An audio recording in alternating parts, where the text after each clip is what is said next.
In a career that spans over 50 films and 3.5 decades, this is the shot in Yasuhiro Ozu's filmography that's inspired the most discussion. A vase.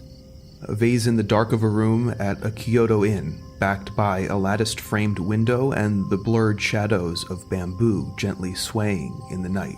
For Richie, being shown the vase at these crucial seconds forces the viewer to imagine Noriko's feelings rather than watch them. Paul Schrader, before becoming a writer and director in his own right, theorized that the vase was a sign of Ozu's transcendental style. We're already thinking of Noriko's loss. In cutting to this image of stasis, Ozu triggers a deeper Zen-like contemplation not just of this specific situation, but of the transience of all things, of ephemerality as the truth of life. Which brings me back to the vase.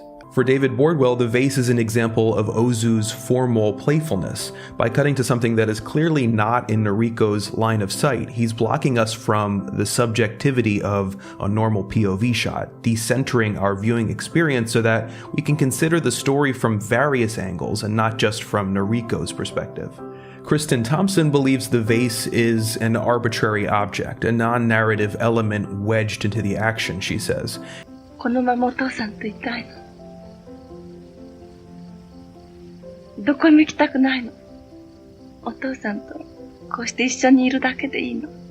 For philosopher Gilles Deleuze, the vase is a representation of time itself.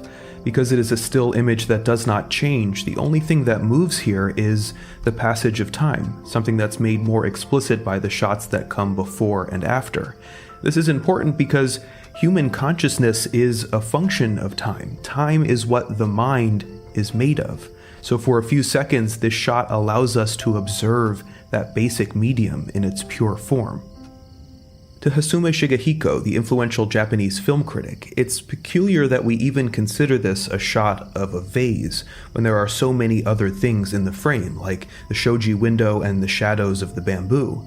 Hasume challenges our impulse to immediately interpret this image and asks us simply to look at it, to live within that looking, to experience the vanishing of ourselves.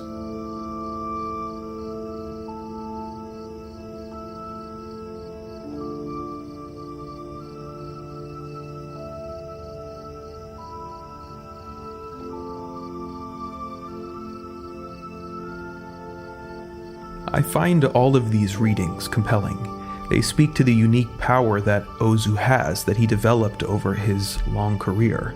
His style may appear simple, but is in fact so finely tuned, so carefully calibrated, that he has the power to overwhelm the viewer, to launch 1,000 interpretations with a single cut.